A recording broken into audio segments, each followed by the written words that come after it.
আলহামদুলিল্লাহ, আল্লাহ তাআলার অশেষ মেহেরবানি যে রব্বুল আলামিন আপনাকে আমাকে আজ পবিত্র জুমার দিনে আল্লাহ তাআলার পবিত্র ঘরের মেহমান বানাইয়া কোরআন ও হাদিসের পড়ার একটা মজলিসে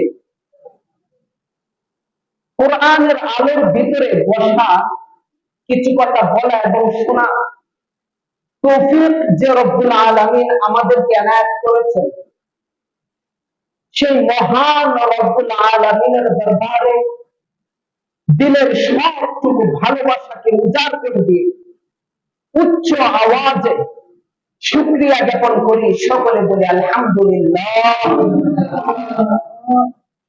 সম্মানিত হাজিরিন, কিছুদিন পরে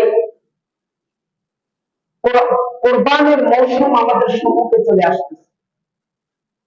জিলকদ মাস শেষ হওয়ার পরে কোরবানির চাঁদ, জিলহজের চাঁদ আমাদের মাঝে উদিত হবে। আর এই কোরবানি সম্পর্কে জানতে হলে কোরবানি কি করে আসলো, কোথা থেকে কোরবানি আসলো, আর আমরা যে কোরবানি করি কার পর থেকে, কার সুন্নাহ হিসাবে অনুসরণ করে আমাদের উপরে কোরবানি ওয়াজিব হয়েছে, সেই পূর্বকালে প্রায় আজ থেকে ৪,০০০ বছর আগে আমাদেরকে ফিরে যেতে হবে। আল্লাহ পাক রব্বুল আলামিন দুনিয়ার জমিনে লক্ষ লক্ষাধিক নবী রাসূল দুনিয়ার জমিনে প্রেরণ করেছেন। সমস্ত নবীরা দুনিয়ার জমিনে আসার পরে নবুয়ত লাভ করার পরে যখন থেকে দ্বীনের দাওয়াত দেওয়া শুরু করেছেন, তখন থেকে তাদেরকে দমন করার জন্য তাদের বিরুদ্ধে একটা গ্রুপ দাঁড়িয়ে যেত। সেই গ্রুপটাকে বলা হতো বাতিলপন্থী। তবে দুনিয়ার জমিনে এমন দুইজন পয়গম্বর রয়েছে যে দুইজন পয়গম্বরে দুনিয়ার জমিনে আসার পর থেকে নয়, নবুয়ত পাওয়ার পর থেকে নয়, দ্বীনের দাওয়াত দেওয়া শুরু হয়েছে এরপর থেকে নয়, যাদেরকে খতম করার জন্য জন্মের আগ থেকেই পরিকল্পনা করা হয়েছে। এমন নবী দুনিয়ার জমিনে আল্লাহ তাআলা দুজনকে পাঠিয়েছেন, যে দুজন নবী দুনিয়ার জমিনে আসার আগ থেকেই কি তাদেরকে মেরে ফেলার পরিকল্পনা করা হয়েছে। আর সমস্ত নবীরা দুনিয়ার জমিনে আসার পর থেকে তাদেরকে মেরে ফেলার পরিকল্পনা করা হয়েছে। আর দুইজন নবী এমন রয়েছে যারা দুনিয়ার জমিনে আসা তো দূরের কথা, মার গর্ভে আসার আগ থেকে তাদেরকে মেরে ফেলার জন্য পরিকল্পনা করা হয়েছে। তার মধ্যে একজন হলো হযরত ইব্রাহিম আলাইহিস সালাম, যার প্রতিদ্বন্দ্বী ছিলেন নমরুদ। আর দুই নম্বর হলো হযরত মূসা আলাইহিস সালাম, যার প্রতিদ্বন্দ্বী ছিলেন আমরা সকলেই জানি ফেরাউন। আর তিনজন নবী ছিল যাদের কোনো প্রতিদ্বন্দ্বী ছিল না, অর্থাৎ তাদের সাথে মোকাবেলা করার জন্য কোন প্রতিদ্বন্দ্বী দুনিয়ার জমিনে ছিল না। তার মধ্যে এক নাম্বার হলো আদি পিতা হযরত আদম আলাইহিস সালাম। আদম আলাইহিস সালামকে আল্লাহ তাআলা যখন দুনিয়ার জমিনে পাঠালেন, ওনার ওরস থেকে অনেক সন্তানাদি হয়েছে। যে দুজন সন্তানাদের নাম আমরা প্রায় সময় শুনে থাকি, বিভিন্ন ঘটনাক্রমে ঘটনার ভিতরে বলে থাকি হাবিল কাবিল। এই হাবিল কাবিল তারা একজন ছিল হক, আরেকজন ছিল কি বাতিল। তো হক বাতিলের এই দ্বন্দ্ব তখনও ছিল বটে, কিন্তু আদম আলাইহিস সালাম যখন শরিয়ার দাওয়াত মানুষকে দিয়েছে, তাওহীদ রিসালাত আখিরাতের দাওয়াত মানুষকে দিয়েছেন, তখন তারা অনেকেই মানে নাই, কিন্তু ওনার বিরুদ্ধাচার করে নাই। কেন করে নাই? অর্থাৎ হযরত আদম আলাইহিস সালাম উনি দুনিয়াতে থাকা অবস্থায় ওনার জীবন দশায় ওনার অরস থেকে 4টি জেনারেশন উনি দেখে গিয়েছিলেন। অর্থাৎ ওনার সন্তান, ওনার নাতি, ওনার পুতি, আমরা কি বলি পুতির করে পুতি, অর্থাৎ 4টি জেনারেশন উনি দেখে গিয়েছিলেন। তখন উনি ছাড়া দুনিয়ার জমিনে আর কোনো মানব ছিল না। সেহেতু যারা ছিল সবাই ওনার পুত্র, ওনার নাতি, ওনার পুতি, পুতির করে পুতি পুত্র। রক্তের একটা কাম রয়েছে, ব্লাড কালেকশন যেটাকে বলা হয়। সেই ব্লাড কালেকশনের জন্য আদম আলাইহিস সালামের বিপক্ষে কেউ কথা বলতে পারে নাই। ডিএনএ একটা কাম আছে না?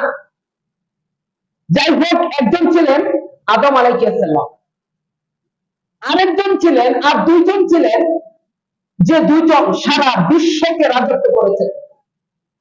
তার মধ্যে একজন হলো যুলকারনাইন। সারা বিশ্বের ক্ষমতা তার হাতে আল্লাহ তাআলা উঠিয়ে দিয়েছিল। ওনার বিরুদ্ধাচার কে করবে? উনি তো সারা বিশ্বের ক্ষমতা তার হাতে, সারা বিশ্বের শাসক তিনি। আর 3 নম্বরে রয়েছে হযরত সুলাইমান আলাইহিস সালাম। হযরত সুলাইমান আলাইহিস সালামের কাহিনী কুরআনুল কারীমে ব্যাপকভাবে এসেছে, অনেক লম্বা তাফসীর। এই তাফসীর যদি শুরু করা হয় মাসের মাস চলে যাবে, এরপর তাফসীর করা শেষ হবে না। ইনশাআল্লাহ আল্লাহ যদি তৌফিক দেয়, ঈদের পরে সুলাইমান আলাইহিস সালামের তাফসীর শুরু হবে। যাই হোক, হযরত সুলাইমান আলাইহিস সালাম উনি শুধু খালি মানুষের উপরে রাজত্ব করে নাই, প্রত্যেকটি আল্লাহ তাআলার সৃষ্টি মাখলুকাতের উপরে উনি রাজত্ব করেছেন। শুধু খালি মানুষের উপরে, মাখলুকের উপরে রাজত্ব করে নাই, জিনের উপরে উনি রাজত্ব করেছেন। শুধু খালি জিনের উপরে উনি রাজত্ব করে নাই, বাতাসকে আল্লাহ তাআলা ওনার বাধ্য করে দিয়েছেন। সুবহানাল্লাহ। বাতাস যেদিকে প্রবাহ হচ্ছে, উনি যদি বলতেন হে বাতাসটা এদিকে আর অগ্রসর হওয়া যাবে না, অন্যদিকে রাখতে হবে, বাতাস সরাসরি করে অন্যদিকে যাওয়া শুরু করত। আল্লাহ তাআলা ওনার অনুকূলে সমস্ত মাখলুককে এনে দিয়েছিলেন, যার কথা জিন শুনত। জিন যার হুঙ্কার শুনে পর পর করে কাঁপত। তার কমান্ড না মানার মতো দুঃসাহস কোন মানুষের হবে? সেহেতু ওনার কোনো প্রতিদ্বন্দ্বী ছিল না। আর সমস্ত পয়গম্বরের প্রতিদ্বন্দ্বী ছিল। আচ্ছা বলুন তো, কয়েকজন পয়গম্বরের প্রতিদ্বন্দ্বী ছিল না? 3 জন। একজন হলো আদম আলাইহিস সালাম, আর 2 নম্বর যুলকারনাইন, 3 নম্বর কি সুলাইমান আলাইহিস সালাম। আর কেন ছিল না বিস্তারিত তো বললাম। আর সমস্ত নবীরা দুনিয়ার জমিনে আসছে, দ্বীনের দাওয়াত দেওয়ার পর থেকে তাদের প্রতিদ্বন্দ্বী শুরু হয়েছে। আর 2 জন নবী দুনিয়ার জমিনে আসা তো দূরের কথা, মার গর্ভে আসার আগে ওনাকে খতম করার জন্য তার প্রতিদ্বন্দ্বী সৃষ্টি হয়ে গিয়েছে। তার মধ্যে একজনের ঘটনা আজকে আমরা আপনাদের সামনে উপস্থাপন করব। আমাদের জাতির পিতা সাইয়্যিদুনা ইব্রাহিম আলাইহিস সালাম, নাম শুনছেন সবাই? আচ্ছা, হযরত ইব্রাহিম আলাইহিস সালাম যার শাসনামলে দুনিয়ার জমিনে আল্লাহ তাআলা তাকে প্রেরণ করেছিলেন, তার নাম কি ছিল? নমরুদ। এই নমরুদ বিশাল ক্ষমতা বিস্তার করেছিল। তার ক্ষমতার সম্মুখে দাঁড়িয়ে কেউ কোন বর্জন দিবে এমন হিম্মত বলতে কারো ছিল না। একদিন উনি খুব স্পেশাল মনে ঘুরে বেড়াচ্ছে। হঠাৎ একদিন এই জালের বাদশা সে ঘোষণা করে দিল, আলা আনা রাব্বুকুমুল আ'লা, বলেন নাউজুবিল্লাহ। জানে হলাম বড় খোদা, আমার উপর আর কোনো খোদা নেই। এই ঘোষণার পরিপ্রেক্ষিতে সে আরেকটা আইন জারি করে দিল। কি আইন? যে আমার রাজ্যে যারা বসবাস করো প্রতিদিন সকালে ঘুম থেকে উঠে স্নান করার আগে সর্বপ্রথম আমাকে এসে চিন্তা করো, এরপরে বাকি কাজ করো। তার হুকুমত অনুযায়ী, তার হুকুম মানার জন্য সবাই ঘুম থেকে জাগ্রত হওয়ার পর আগে যে এমন লোককে চেষ্টা করে, খুদাকে চেষ্টা করে, এরপরে তারা তাদের ব্যক্তিগত কাজে লিপ্ত হয়। এভাবে দিন যাচ্ছে দিন যাচ্ছে। হঠাৎ একদিন তার বিবির সাথে সে রাত্রে নিদ্রায় গিয়েছেন। এই ঘুমের ভিতরে সে স্বপ্নে দেখল সে রাজ সিংহাসনে বসে রাজ্য চালাচ্ছে, দেশের হিসাব নিকাশ নিয়ে ব্যস্ত। মানুষ তার পায়ে সেজদা কি করে বাড়িয়ে দেওয়া যায় এই নিয়ে পরিকল্পনায় ব্যস্ত। আর এই মুহূর্তে একটা ফুটফুটে তাজা সন্তান তার দিকে অগ্রসর হয়ে আসছে। আয়েশা একটা লাথি মারছে নমরুদের কপালে। নমরুদ সিংহাসন থেকে ছিটকে অন্য জায়গায় পড়লো, আর তার রাজ সিংহাসন বেড়ে তছনছ হয়ে গেল, টুকরা টুকরা হয়ে গেল। নমরুদের ঘুম ভেঙে গেল। হায় হায়, আমি একটা কি স্বপ্ন দেখলাম। সে শুধু খালি ঘুম ভাঙে নাই, ঘুম থেকে জাগ্রত হওয়ার পরে হাউ মাউ করে কান্না শুরু করে দিল। সে তো সাধারণ কোন লোক নয়, সে নিজেকে ক্ষুধা দাবি করেছে। এই ক্ষুধার বিবি ক্ষুধাই ঘুম থেকে জাগ্রত হয়েছে তার কান্নার আওয়াজ শুনে। জাগ্রত হওয়ার পরে বললেন, স্বামী আপনি কাঁদেন কেন? এভাবে হাওয়া করে চিৎকার করে কাঁদতেছেন কেন? বলেন, আমি একটা দুঃস্বপ্ন দেখেছি। এই বলে আবার হাওয়া করে কান্না শুরু করে দিল।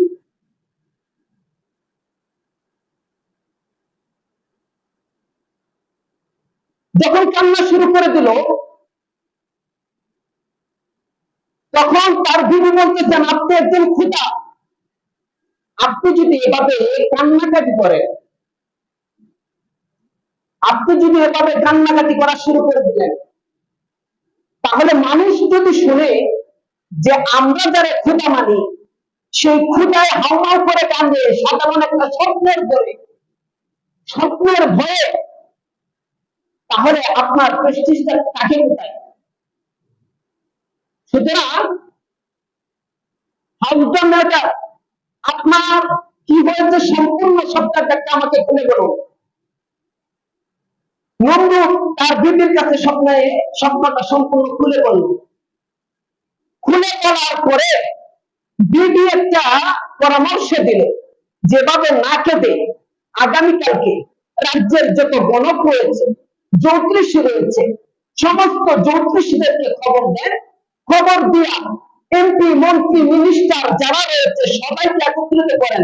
একত্রিত করে তাদের সাথে একটা পরামর্শ করেন। আমি মনে করি যে ভালো একটা ফল আসবে, ভালো একটা ফল আপনি পাবেন। বিবির কথা অনুযায়ী পরের দিনে রাজ্যে ঘোষণা করে দিল যে আমার রাজ্যের ভিতরে সব থেকে বড় জ্যোতিষী তারা, তাদেরকে ডেকে আনো। সবাইকে ডেকে আনা হলো। সমস্ত এমপি মন্ত্রীরা সবাই বসল। বসার পরে তার নমরুদের স্বপ্নের ব্যাখ্যা খুলে বলল। সমস্ত জ্যোতিষী যারা ছিল সবাই বই মিলিয়ে, কিতাব মিলিয়ে এই স্বপ্নের ব্যাখ্যা তালাশ করা শুরু করে দিল।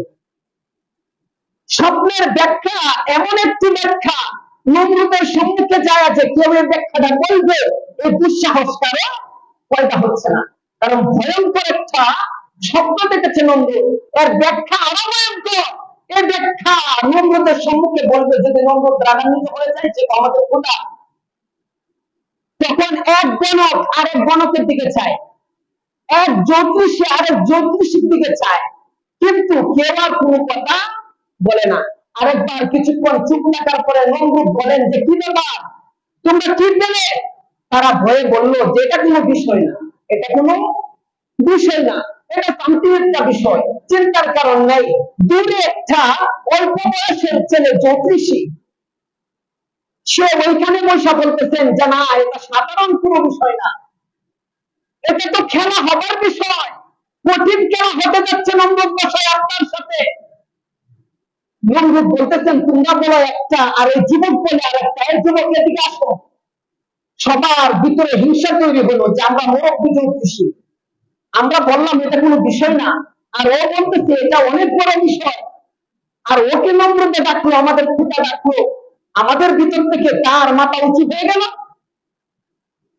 বললেন এদিকে আসে। সবার পিছন থেকে আস্তে আস্তে হেঁটে আসতেছে, কেউ রাস্তাও করে দেয় না। নমরুদ রাগান্বিত হয়ে বলতেছেন কি ব্যাপার, ছেলেটা আসতেছে, তাকে রাস্তা করে দিচ্ছ না কেন? সবাই রাস্তা করে দিল, সরাসরি চলে আসলো। আয়সা নমরুদের সম্মুখে দাঁড়ালো।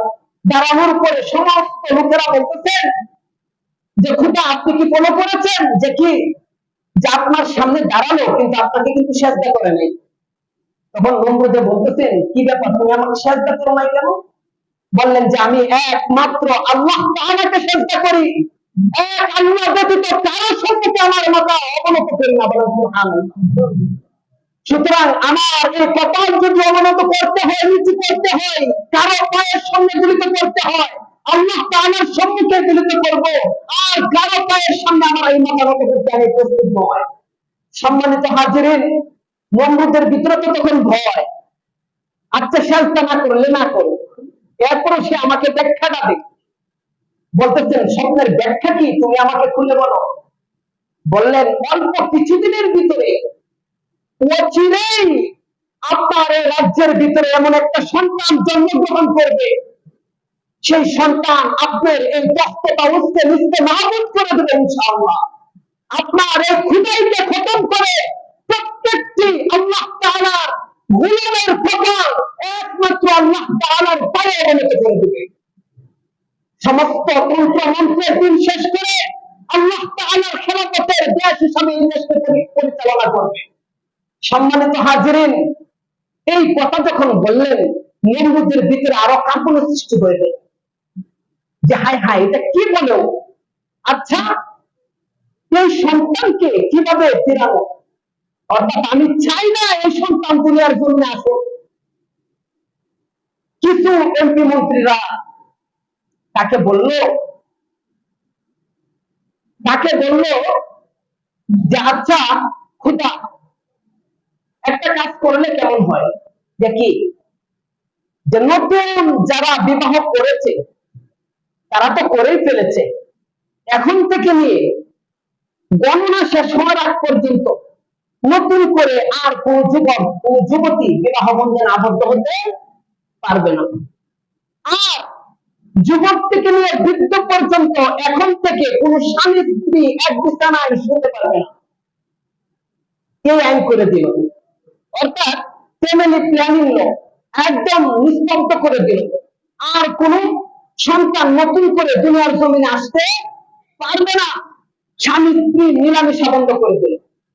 ভালোভাবে খেয়াল রাখবেন, নমরুদের যে সমস্ত মন্ত্রী ছিল, সমস্ত মন্ত্রীদের মধ্যে শ্রেষ্ঠতম একজন মন্ত্রী ছিল, যার যে মন্ত্রী ছিল ধর্ম প্রতিমন্ত্রী।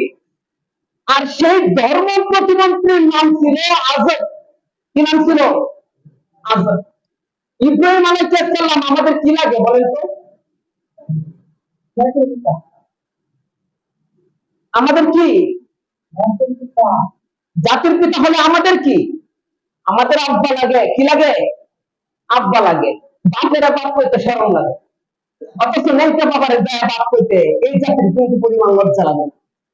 আফসোস, ইব্রাহিম আলাইহিস সালাম জাতির পিতা, অর্থাৎ প্রত্যেকটি মুমিনের বাবা, প্রত্যেকটি মুমিনের কি বাবা, সরাসরি আব্বা বলা লাগবে। ইব্রাহিম আলাইহিস সালাম আমাদের আব্বা লাগে। আর ইব্রাহিম আলাইহিস সালাম যদি আমাদের আব্বা হয়, তাহলে আজর হলো ইব্রাহিম আলাইহিস সালামের পিতা, তাহলে আজর আমাদের কি দাদা। আচ্ছা এখন দাদার দিকে চলে গেলাম। দাদার কার্যকলাপ কি, দাদা কতটুকু ভালো ছিল এই ব্যাপারে আলোচনা করব। বাপ মাশাআল্লাহ অনেক ভালো ছিল, কিন্তু দাদারা ছিল একটা সিটার। দাদা কি ছিল? সিটার। আচ্ছা, ধর্ম প্রতিমন্ত্রীর নাম ছিল আজর।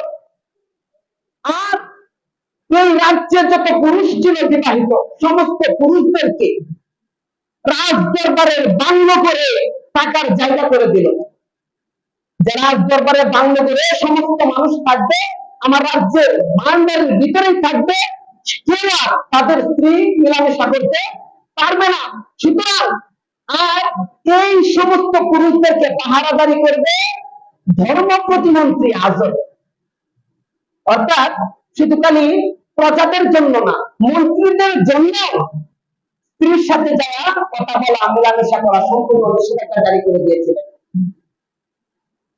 কিছুদিন এরকম সমস্ত পুরুষদেরকে পাহারাদারি করতে করতে হঠাৎ একদিন শেষ রাত্রে আমাদের দাদা আজর স্বপ্নে দেখে আমাদের দাদিরে স্বপ্নে দেখে, যে স্বপ্নের মাধ্যমে দাদি আয়সা বলতেছে যে স্বামী গো, ও স্বামী আমার, আজকে কতদিন হয়ে গেল আপনাকে দেখি না, এই মন আপনার জন্য বেকুল হয়ে আছে, আই মিস ইউ। অর্থাৎ স্বামীকে খুব মিস করতেছে। আর একই স্বপ্ন আল্লাহ তাআলা আমাদের দাদিরে দেখায় দিচ্ছে, যে দাদি ওইখানে শুয়ে শুয়ে স্বপ্ন দেখে তাদের বাড়িতে, যে আমার দাদা এসে বলতেছেন যে বিবি, আমি তোমাকে খুব মিস করতেছি, কিন্তু কোনোভাবে আসতে পারতেছি না। এই শেষ রাত্রে দাদা দাদির স্বপ্ন একজন আরেকজনের জন্য আকুলতা, বেকুলতা, মায়া, মহব্বত এমন ভাবে আল্লাহ তাআলা ফুটিয়ে দিয়েছেন এই নমরুদের ঘটনাক্রমে। মতান্তরে 11টি গেট ছিল বাড়ি। আর এই ধর্ম প্রতিমন্ত্রী আমাদের দাদা তাকিয়ে দেখেন যত মানুষ রয়েছে সমস্ত মানুষ নিদ্রায় ঘুমিয়ে গিয়েছে। সারা এলাকা নিস্তব্ধ হয়ে সবাই যখন ঘুমের জগতে চলে গেল, ঠিক ওই সময় আমাদের দাদা বাড়ির দিকে রওনা হচ্ছে আসতে আমাদের দাদির কাছে। আমাদের দাদা কিন্তু সাধারণ কোন লোক না, ধর্ম প্রতিমন্ত্রী, সরকারের একজন মন্ত্রী। আইন কিন্তু সবার জন্যই সমান। এরপরে দাদা কোথায় যাচ্ছে? দাদির কাছে চলে যাচ্ছে। যখন দাদির কাছে রওনা হলো, আল্লাহ তাআলা জিবরাইল আলাইহিস সালামকে বলে, জিবরাইল এমন ভাবে 11টি গেট তুমি খুলে দাও যাতে একটি পোকামাকড় এর আওয়াজ না পায়। আল্লাহ তাআলার হুকুমে জিবরাইল আলাইহিস সালাম এমন ভাবে গেট খুলে দিল, আস্তে আস্তে আস্তে করে আমাদের দাদা আজব আমাদের দাদুর কাছে চলে গেল। যায়া দরজার সম্মুখে টোকা দিতেই সাথে সাথে দাদু দরজা খুলে দিল। বললেন যে কি ব্যাপার, তুমি কি ঘুমাও নাই? বললেন আমি ঘুমিয়েছিলাম, এই মাত্র স্বপ্নে দেখলাম যে স্বামী গো আপনি আসতেছেন।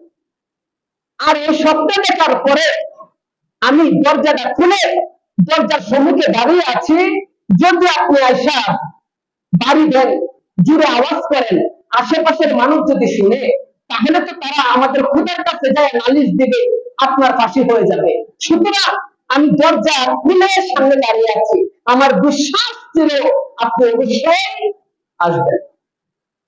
এই আজব দরজা খুলে ভিতরে চলে গেল। দাদি দাদা বুড়া বুড়ি মিলামেশা হলো। মিলামেশার পরে এই সন্তান, অর্থাৎ আমাদের পিতা, আমাদের আব্বা হযরত ইব্রাহিম আলাইহিস সালাম আমাদের দাদির পেটে চলে আসে। দাদির পেটে চলে আসলো, আর ওই দিক দিয়ে দাদি দাদারে কয়, জাতীয় একজন মন্ত্রী, আইন তো সবার জন্যই সমান, আপনি আইনের খেলাপ করেন কেন? তখন দাদা বলতেছেন যে আইন হলো প্রজাদের জন্য, আমরা তো আইন তৈরি করি, এই আইন বন্ধ করার মতো ক্ষমতা আমাদের অবশ্যই আছে। আচ্ছা, এই বিষয়ে তোমার চিন্তা করা লাগবে না, শুয়ে থাকো, আমি জায়গা। এই বলে দাদা চলে গেল। 21 দিন পর পর জ্যোতিষীদেরকে নিয়ে বৈঠক বসে, অর্থাৎ বৈঠকে পরামর্শে ডেট করলো 21 দিন পর পর। 21 দিন পর পর জ্যোতিষীদেরকে নিয়ে বৈঠক বসে, সন্তান কি দুনিয়ার জমিনে চলে আসতো কিনা, কি হালতে আছে, কি অবস্থায় আছে, এভাবে বৈঠকের পর বৈঠক যাচ্ছে। আর প্রতিদিন এলাকার প্রত্যেকটি মানুষের কাছে, মহিলাদের কাছে তাদের পেটের ভিতরে চেক আপ করার জন্য মানুষদেরকে, জ্ঞানী গুণী লোকদেরকে পাঠানো হয়। তারা যায় আপনাকে হাত দেয়। এখনের মতো তো আর এরকম মেশিন ছিল না, আলট্রাসোনোগ্রাফ ছিল না, এক্সরে মেশিন ছিল না, তখন তারা পেটের উপরে হাত দিয়ে বলতে পারতো, এত ব্রেনালি ছিল, এত মেধা ছিল যে তাদের পেটের ভিতরে কি হচ্ছে। আল্লাহ তাআলা একটা ব্রেন ওই যুগে মানুষকে দিয়েছিলেন। সম্মানিত হাজিরিন, সবার পেট চেক আপ করে, আমাদের দাদির পেটে চেক আপ করে, কিন্তু আমাদের দাদির পেটে বাচ্চা আস্তে আস্তে বড় হচ্ছে। কখনো 5 মাসের আশা চেক আপ করেছে, কখনো চেক আপ করেছে 9 মাস, এরপরে দাদির পেটের ভিতরে বিন্দু পরিমাণ বাচ্চার হ্রাস পায়নি। আজকে বলেন সুবহানাল্লাহ, বিন্দু পরিমাণ হ্রাস পায়নি। বাহিরের মাইক্রোফোন করে দেন। এভাবে আস্তে আস্তে 10 মাস 10 দিন অতিবাহিত হলো। মার মন তো ভয়ে কারো কাছে বলে না, যদি বলে দেয় আর যদি পিতার কাছে যায় বলে আমার বাচ্চাকে খতম করে দেবে। আস্তে আস্তে আস্তে আস্তে চলে গেল পাহাড়ের গুহায়। যারা দেখেন পাহাড়ের ভিতরে এমন একটি গর্ত সাজানো রয়েছে, যে গর্ত আগেও ছিল, কিন্তু আজকে আমি প্রসব করতে আসলাম, আজকে এমন তুলে দিয়া এই গর্তটাকে এমন ভাবে সাজানো হলো, মনে হচ্ছে যে এটা রাজকীয় একটা বিছানা। উনি এই গর্তের ভিতরে গেলেন, বাচ্চা প্রসব করলেন। প্রসব করার পরে উনি তাকিয়ে দেখেন এত সুন্দর বাচ্চা, ওনার জীবদ্দশায় উনি পূর্বে আর কখনো দেখে নাই। একটা চেহারা সৌন্দর্য আর একটা নবুয়তের সৌন্দর্য, দুই সৌন্দর্য একত্রিত হয়ে দেহের ভিতরটা যেন একদম আলোকিত হয়ে গিয়েছে। উনি এই ভয়ে যে হায় হায় এখন আমি কি করবো, এত সুন্দর বাচ্চা, এই পাহাড়ের গুহার মুখটা বড় একটা পাথর দিয়ে বন্ধ করে উনি আবার বাড়িতে চলে গেলেন।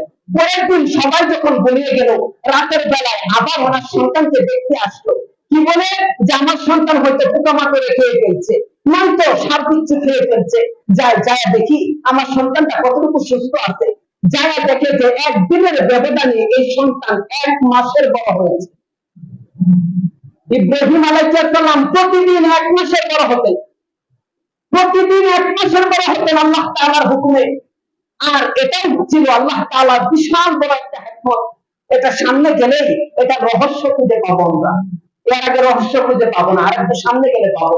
সম্মানিত হাজিরিন, প্রতিদিন 1 মাসের বড় হয়।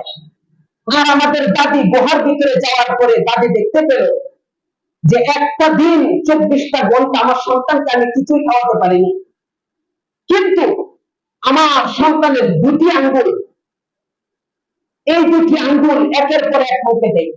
কখনো শাহাদাত আঙ্গুল মুখে দেয়, কখনো এই আঙ্গুলটা মুখে দেয়। একটা আঙ্গুল থেকে দুধ বের হয়, আর একটা আঙ্গুলের ভিতর থেকে মধু বের হয়। বলেন সুবহানাল্লাহ। এভাবে আমার আপনার পিতা হযরত ইব্রাহিম আলাইহিস সালাম এই পাহাড়ের গর্তের ভিতরে মাকে দেখে হাও হাও করে কখনো হাসে কখনো কাঁদে। যে হাসে আনন্দে মাকে পেয়েছে, আর কাঁদে এই জন্য যে মা দুনিয়ার ভয়ে তুমি আমাকে ছেড়ে পাহাড়ের গুহার ভিতরে রেখে তুমি তোমার আশ্রয় ছেড়ে চলে গিয়েছিলে, তোমার গন্তব্যে চলে গিয়েছিলে। দেখো আমার তোমার সৃষ্টিকর্তা এমন একজন মালিক, যিনি এই পাহাড়ের গুহার ভিতরে একটা একদিনের বাচ্চাকে বলে যায় নাই, এই পাহাড়ের গুহার ভিতরে তার বান্দার খাবারের ব্যবস্থা 2 আঙ্গুলের ভিতরে করে দিয়েছে। সম্মানিত হাজিরিন, এভাবে দিনের পর দিন যাচ্ছে, দিনের পর দিন যাচ্ছে। হঠাৎ একদিন ইব্রাহিম আলাইহিস সালাম মনে মনে ভাবলেন, আমি তো দিন দিন বড় হচ্ছি, আর এই গুহার ভিতরে আমি কেন থাকবো, একটু গুহা থেকে বের হয়ে দেখি বাহিরে কি আছে, দেখি বাহিরে কি আছে। আস্তে আস্তে আস্তে আস্তে এই গুহা থেকে বের হয়ে এক নদীর সম্মুখে যেয়ে দাঁড়ালেন। দাঁড়া উনি ভাবতেছেন যে হায় হায়, নদীর মধ্যে কত সুন্দর পানি, এই পানির ভিতরে কত সুন্দর মাছ, আর উপরে কত সুন্দর ঝর্ণা, পাহাড়, কত গাছ, গাছের পাতা, গাছের ডাল, গাছের ফল, এত কিছু দেখে উনি আল্লাহ তাআলাকে তালাশ করা শুরু করে দিলেন। বলেন সুবহানাল্লাহ। যে মনে হয় এটাই আমার আল্লাহ হবে। যখন এটা নিবারণ হয়ে যায় যে না এটা আমার আল্লাহ হবে না, যখন দিনের বেলা হয় সূর্যের তাপ দেখে, আলোকৃত দেখে উনি বলে যে সূর্যই হয়তো আমার আল্লাহ হবে। কিছুক্ষণ পর যখন সন্ধ্যা হয়, সূর্য অস্ত যায়, উনি বলেন যে না, যেই জিনিস চলে যায় সেই জিনিস কখনো আমাদের পালন কর্তা হতে পারে না। সুতরাং কিছুক্ষণ পরে আবার যখন চাঁদ উঠল, জ্যোৎস্নার আলো শরীরে এসে পড়লো, উনি ভাবতেছেন মনে হয় চারটায় আমাদের পালন কর্তা আমার রব। কিছুক্ষণ পর যখন দেখলেন যে চাঁদও চলে গেল, রাত অতিবাহিত হয়ে দিনের আলো চলে আসলো, সুবহে সাদেকের সময় হয়ে গেল, ঠিক তখন উনি ভাবতেছেন যে না, এটাও আমাদের রব হতে পারে না। কিছুক্ষণ পর আমাদের দাদি আস্তে আস্তে পাহাড়ে বয়ে আসলো, আইসা দেখে যে গুহার ভিতরে আমাদের আব্বা নেই। তালাশ করতে করতে করতে করতে যায় দেখে যে নদীর পাড়ে দাঁড়ায় আছে। উনি হাওমাও করে কেঁদে পুত্রকে জড়ায় ধরলেন। জড়ায়া ধরে উনি বলতেছেন যে বাবা এখানে কেন আসলা, আর এখানে দাঁড়ায় তুমি কি ভাবতেছো? মাকে বলেন যে আম্মা, আমি আপনার কাছে একটা প্রশ্ন করব। যে কি প্রশ্ন? বাচ্চা বলেন না, আমাকে পালে কে বানাইছে কে? বলেন যে তোমাকে তো পালে, তুমি দেখছো না, তোমাকে তো আমি পালি, প্রতিদিন এসে দুধ খাওয়া পেয়ে যাই, তোমার লালন পালন করি, যত্ন নেই। বলেন যাচ্ছে আম্মা, আপনাকে পালে কে? তখন বলে যে আমাকে পালে তোমার বাবা আজর। বলেন আজরকে পালে কে? তখন বললেন যে তোমার পিতাকে পালে আমাদের রব, আমাদের খোদা নমরুদ। তখন বলেন যে নমরুদকে পালে কে? তখন আর দাদির বুঝতে বাকি নাই, এই যে বলকে বলতেছে যে আইতাছে, এইটাই মনে হয় হিজা, এটাই মনে হয় কোনটা এইটা, যেটা নমরুদের তখ্ত তাউসকে নাবুদ করে দিবে। আচ্ছা, এই প্রশ্নের পরে কি হলো, এই থেকে আগামী সপ্তাহে ইনশাআল্লাহ সামনের দিকে অগ্রসর হব। আল্লাহ তাআলা আমাদের সকলকে সঠিক সময়ে মসজিদে প্রবেশ করার তৌফিক দান করুন। আবার আরেকটা কথা, নামাজের পরে সালাম ফেরানোর পর থেকে কেউ কেউ বাহিরের দিকে রওনা দেয়, আবার কেউ কেউ বলে বলে মোনাজাতটা শেষ করে বাহিরের দিকে দৌড়া শুরু করে। আরে ভাই, নামাজ পড়তে পড়তে আসছেন মানুষকে দেখানোর জন্য না আল্লাহকে দেখানোর জন্য? যারা নামাজ পড়ে সুন্নত না পড়ে চলে যায়, একদম চোখে আঙ্গুল দিয়ে বাহিরে যায় দেখায় দিবেন যে তুমি আল্লাহকে দেখানোর জন্য নামাজ পড়তে আসো নাই, তুমি মানুষকে দেখানোর জন্য নামাজ পড়তে গিয়েছো। নামাজ পড়বেন ইমামের সাথে 2 রাকাত, নামাজের পরে বাদাল জুমা 4 রাকাত সুন্নাত আছে না নাই? এই সুন্নাত না পড়ে আপনারা জানগা, কার সাথে নাফরমানি করে জানগা জানেন আপনারা? আল্লাহ তাআলার সাথে নাফরমানি হয়, এটা রাসূলের সুন্নাত, সুন্নাতের মুআক্কাদা না করলে গুনাহগার হবে। তাহলে এই গুনাহের কাজ যদি মসজিদে আয়েশা আপনার দ্বারা হয়, বাহিরে কিভাবে হতে পারে? আপনারা বিবেচনা করবেন। নামাজের পরে বাদাল 4 রাকাত জুমা, সুন্নতে জুমা পড়ে সবাই মসজিদ থেকে বের হওয়ার চেষ্টা করবেন। আল্লাহ তাআলা আমাদের সকলকে কবুল করুন।